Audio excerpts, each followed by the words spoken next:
Hello, my name is Philipp Hochmair. I'm actor, cinema and theater actor, and I'm playing in the film Tomcat, here, Tomcat. And it's a homosexual love story about a couple who's living a crisis, and yeah, that's the story. Living with a cat and living a crisis together, surviving a crisis.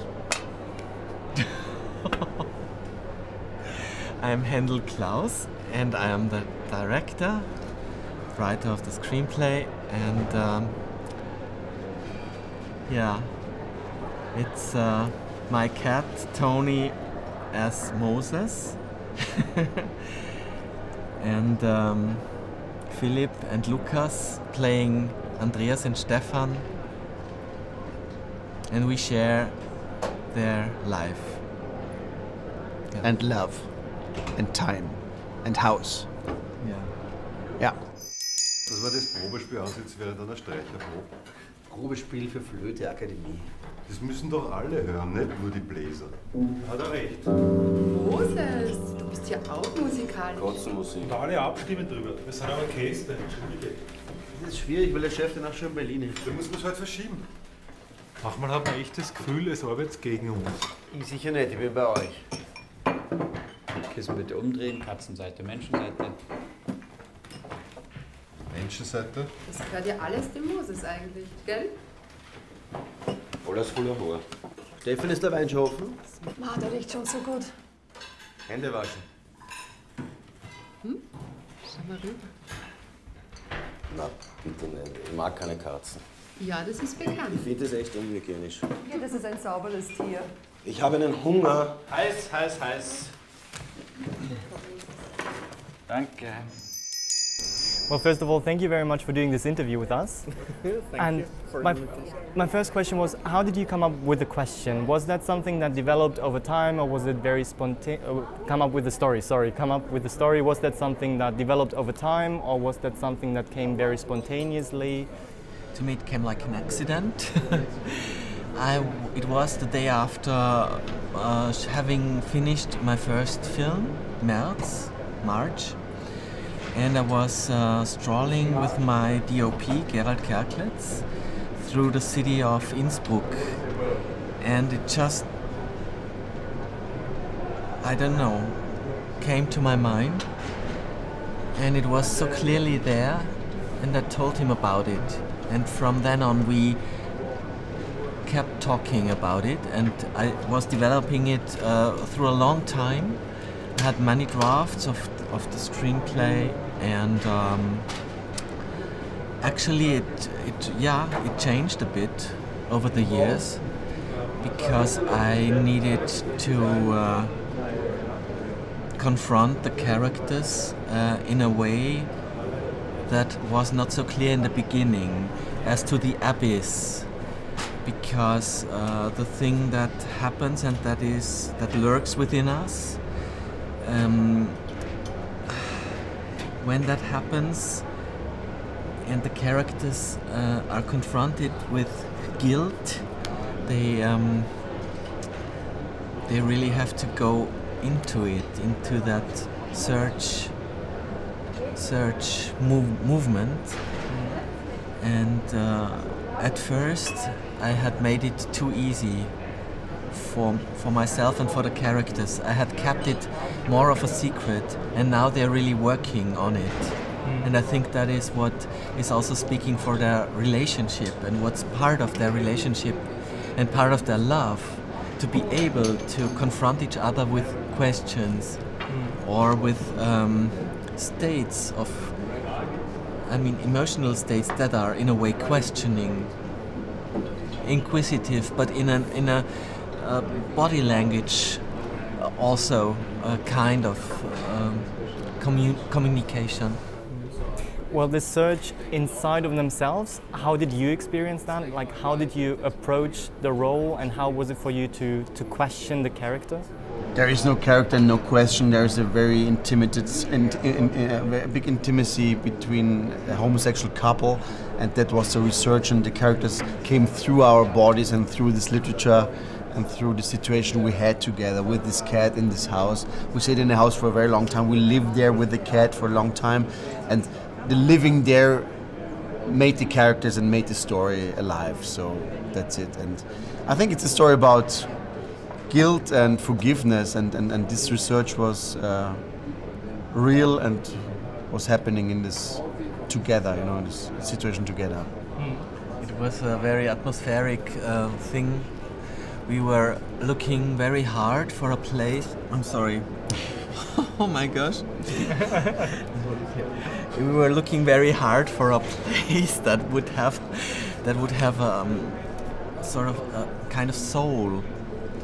An old building, inviting, that could be threatening at times. If you think of the black room in the end, or towards the end when you enter the void, or we wanted to have a large garden, a wild garden for Moses to stroll through, to enjoy his catness and be his own sweet self. And we wanted to have him as our third protagonist, so it really had to be a cat's home, very much of a cat's home.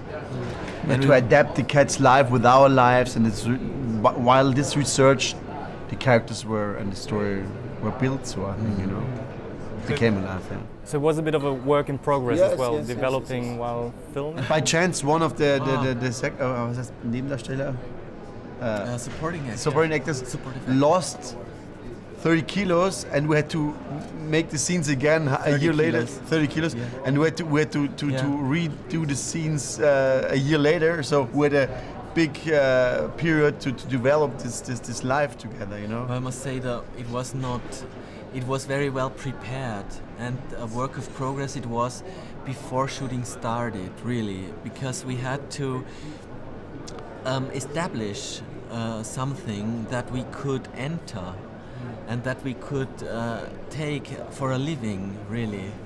So we were very careful with choosing also the costumes worn by everyone. We were using private costumes as far as we could. I thought that would help, and we were even working with things that cannot be seen, like books that they read and they're out of frame, you know, but I thought it would in a way maybe be there as well. We tried to live the film, that's it. We tried to find a universe we could live this situation together. Yeah. And sometimes we slept even in this house. Yeah, right. We lived with the cats. Yeah, we had a nice kitchen, so we were cooking for each other. Well, it is a very atmospheric movie, and the beginning is very paradise-like. You really have the feeling this is the ideal home, with a garden, a house that you described, everything, and it feels like people are living there and they're just happy. And well, what I found interesting about this was the relationship, because I had the feeling that it was, well, I mean, it is a gay relationship, but why did you choose for a gay relationship? Because everything around it seemed completely normal, and I was wondering, actually, could you also exchange it for a man and a woman?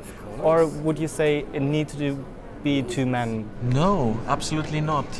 I had even thought of, it was, originally I had thought of a heterosexual couple, and I think that when you say normal, for me, gayness, being gay, is normal. Normal is not the right word. I also just thought about that a second later. Yeah, really, it's just two people who have their own taste. This home expresses their love for paintings and for beautiful things, for beautiful furniture, and they read a lot and they love to cook, so they have a nice kitchen and they love their garden, obviously. So, and if they love to, if they prefer the male body or the female body as a sexual partner, doesn't really count to me. What I think is the case with two men, I even thought of two women at a point instead of two men, is that I think that you don't have this classic battle of inferior role model woman, you know, which is very complex, and you have more of a it now becomes out, more balanced in a way of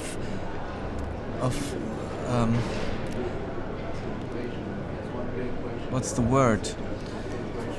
You have two partners that are almost, I don't know how I can say this.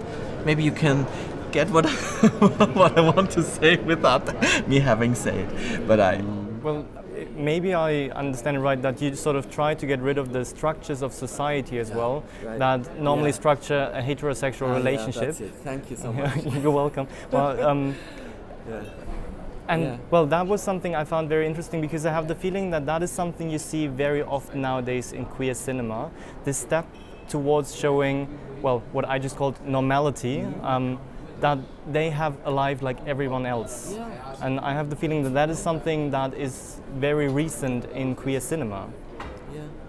So, yeah. And that maybe also as explanation for why I said normal. I think in German, gewöhnlich, I don't know, usual probably you would say. Usual, yeah. And I mean, they have a very happy but very usual life, I had the feeling. Yeah. So why did you wanted to have a twist in there though? Because this is what really puts everything into question, and if we love another one, this is there and it's within ourselves as well, and we have to live with it. And I think it's necessary, absolutely necessary, to look at it and to be,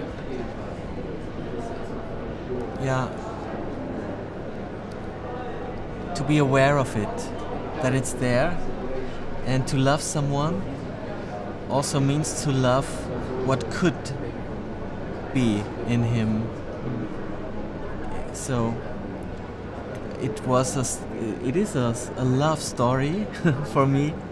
It is. And it's also an animal story because there are things that are animalistic. And it's a music story because music helps us to enter something that you don't have words for. Express emotions. Yeah. When you hear Schubert's first, this rehearsal of Schubert that Andreas, Philipp's character, also listens to, there is so much there that you couldn't talk about really, but it's there thanks to Schubert. So it was so beautiful to shoot because our technicians were among the musicians and they said, wow, this is so beautiful to be so close to the instruments. I recall now. But yeah, it's to love someone is a very, very, very big thing. And yesterday you had the premiere at Cinema International or Kino International. How did it go? How did the audience react? Did you have a Q&A afterwards? A very short one. It existed of one question. The question was a question I must not say now because it would spoil, and I don't want to spoil. I want to leave everyone who can see the film with the film while seeing it. But the reactions were very fresh and very alive, and I was really happy because it's a very silent movie and a very, very intimate movie, and people stayed with us, and I was very happy about it. Yeah, they were very with us. It was very, very beautiful to have this. The hall was full, and it was very attentive and very. They were tender. Yeah, it was a tender audience. Yeah, right. All right. Thank you very much for this interview. And wow, my first interview in English.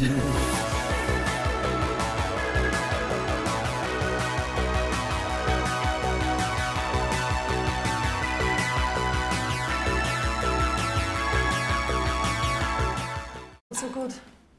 Hände waschen. Schau mal rüber. Na, bitte nicht. Ich mag keine Katzen. Ja, das ist bekannt. Ich finde das echt unhygienisch. Ja, das ist ein sauberes Tier. Ich habe einen Hunger. Heiß, heiß, heiß. Danke. Well, first of all, thank you very much for doing this interview with us. Thank you for the invitation.